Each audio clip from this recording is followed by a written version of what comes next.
Assalamu alaikum wa rahmatullahi ta'ala wa barakatuh. Bonjour à tous, je me présente. Je suis Betty Nesrine, étudiante à la faculté de pharmacie d'Alger en deuxième année licence industrie des produits pharmaceutiques et de santé. Et aujourd'hui, moi et mes collègues, on va vous présenter notre projet sur les agents antimicrobiens naturels. Ce thème est particulièrement intéressant car il offre une alternative face à la biorésistance. L'objectif de cet exposé est d'informer et convaincre les spectateurs de l'importance de ces agents et pour cela, on va voir leur origine naturelle, leur type, leur mécanisme d'action, leur application pratique dans plusieurs domaines. On va commencer par une introduction. Les agents antimicrobiens naturels sont des substances produites par des organismes vivants, notamment les plantes, les micro-organismes et certains animaux, pour inhiber ou détruire la croissance des micro-organismes pathogènes. Ces agents naturels sont souvent précieux comme plus sûrs pour la santé humaine et l'environnement en raison de leur biodégradabilité et de leur moindre toxicité. Parmi ces composés, on retrouve des huiles essentielles, des peptides antimicrobiennes, des alcaloïdes et des flavonoïdes, et ont démontré une efficacité contre une large gamme de bactéries, de champignons et de virus. Cette approche s'inscrit dans une dynamique de recherche visant à trouver des solutions durables et innovantes pour répondre à la crise sanitaire mondiale. Origine et sources naturelles des agents antimicrobiens. Les agents antimicrobiens peuvent être naturels, semi-synthétiques, entièrement synthétiques. Il y a 4 principales sources naturelles de ces agents. Source végétale, les plantes produisent des composés chimiques pour se défendre naturellement contre les micro-organismes. Par exemple, phénol ou flavonoïdes, l'huile essentielle comme l'huile d'arabe et l'huile d'origan, alcaloïdes comme l'actinomycine. Sources microbiens, ce nombre antibiotiques sont dérivés de micro-organismes tels que les champignons et les bactéries. Par exemple, bactéries du genre Streptomyces, champignons du genre Penicillium, bactéries du genre Bacillus. Sources animales, certains animaux produisent des composés antimicrobiens pour se protéger des infections. Par exemple, peptides antimicrobiens, entre parenthèses MPS et lactoferrine. Sources marines, les organismes marins comme les éponges, les algues et les coraux produisent des composés bioactifs, par exemple peptides et protéines extraits des éponges marines, carotinoïdes et l'huile provenant des algues rouges et brunes. Et autres sources, comme produits secondaires des levures et bactéries comme l'acide acétique et l'acide lactique, et le miel qui contient des substances antimicrobiennes. On passe directement au type des agents antimicrobiens. Les agents antimicrobiens sont des substances destinées à empêcher la croissance de micro-organismes ou à les éliminer. Ils sont classés selon le type d'organisme cible ou le mécanisme d'action. Les principaux types sont: premièrement, on a les agents antibactériens. Ces substances utilisées pour traiter les infections bactériennes. Elles sont subdivisées selon leur mécanisme d'action et leur effet sur les bactéries.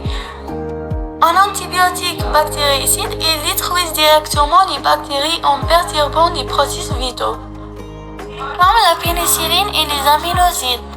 Et en antibiotiques bactériostatiques, ils inhibent la croissance bactérienne sans le tuer directement, permettant au système immunitaire de prendre le relais, comme la tétracycline et la chloramphénicol. Les antibiotiques peuvent aussi être classés selon leur spectre d'action. Un spectre étroit actif contre un nombre limité de bactéries et spectre large actif contre divers types de bactéries. Deuxièmement, on a les agents antifongiques. Ces substances agissent contre les infections fongiques comme la myconazole et les amphotericines B. Aussi, ils sont utilisés pour traiter les infections comme la mycose cutanée et les infections systémiques graves. Troisièmement, on a les agents antiviraux. Ils sont utilisés pour cibler spécifiquement le virus, généralement en perturbant leur cycle de vie. Et parmi les agents antiviraux, on a les inhibiteurs de fusion et les inhibiteurs de la réplication. Aussi, on a les agents antiparasitaires. Ils sont dirigés contre les parasites et agissent selon la nature du parasite en antiprotozoaires comme la métronidazole et la chloroquine, et anti-éléments comme la mébendazole et la niclosamide.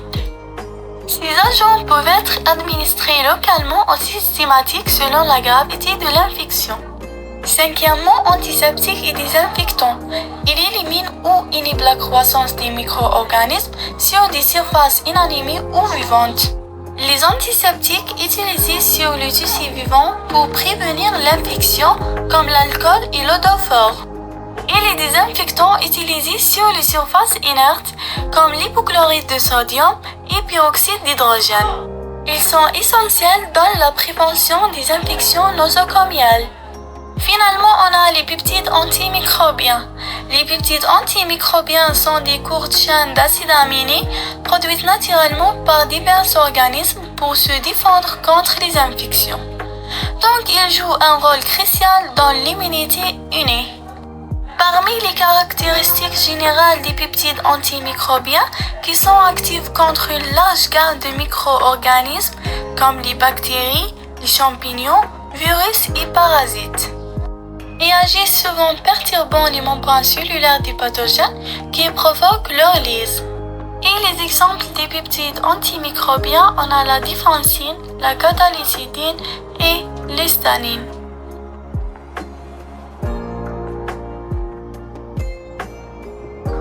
L'action des agents antimicrobiens. Les agents antimicrobiens agissent en ciblant des structures ou des processus essentiels à la survie des micro-organismes comme les bactéries, les champignons, les virus, les parasites, tout en limitant leur toxicité pour les cellules humaines. Les agents antimicrobiens sont essentiels pour lutter contre les infections bactériennes, fongiques et virales.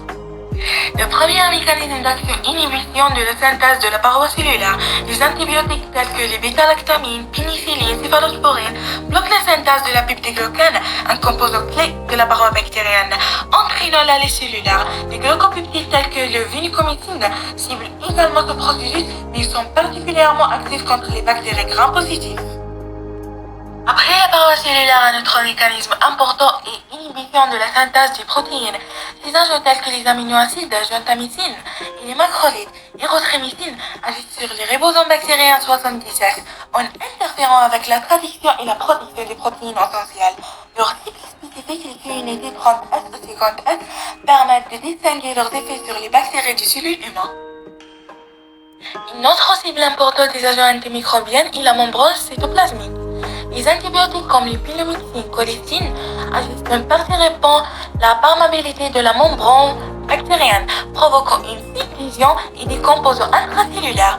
Les antifongiques tels que l'amphotéricine B ciblent également les membranes en interagissant avec les stéréoles spécifiques aux champignons. Maintenant à un mécanisme encore plus fondamental, inhibition de la synthèse des acides nucléiques.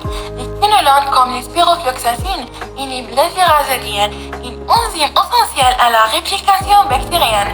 Les rifamycines comme les rifampicines bloquent l'ARN polymérase, inhibition de transcription. Ces mécanismes enrobent la prolifération bactérienne. Dernièrement, certains antimicrobiens agissent en bloquant des voies métaboliques essentielles. Donc, le dernier titre est inhibition des voies métaboliques. Les sulfamides et le trimethoprim agissent de manière synergique en bloquant la synthèse des acides foliques, indispensables à la division cellulaire bactérienne. Finalement, on parle des applications pratiques des agents antimicrobiens naturels.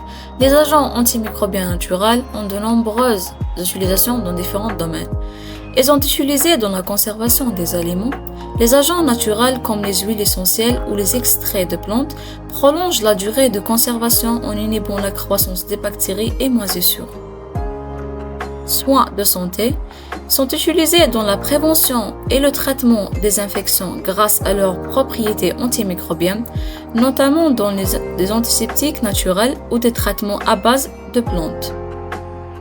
produits cosmétiques, protègent la peau des infections cutanées et servent d'alternative naturelle aux conservateurs synthétiques. L'agriculture réduisent les infections microbiennes sur les cultures en remplaçant les pesticides chimiques par des solutions écologiques. Et les produits ménagers assurent la désinfection des surfaces grâce à des ingrédients naturels comme le vinaigre ou les huiles essentielles, offrant une alternative respectueuse de l'environnement.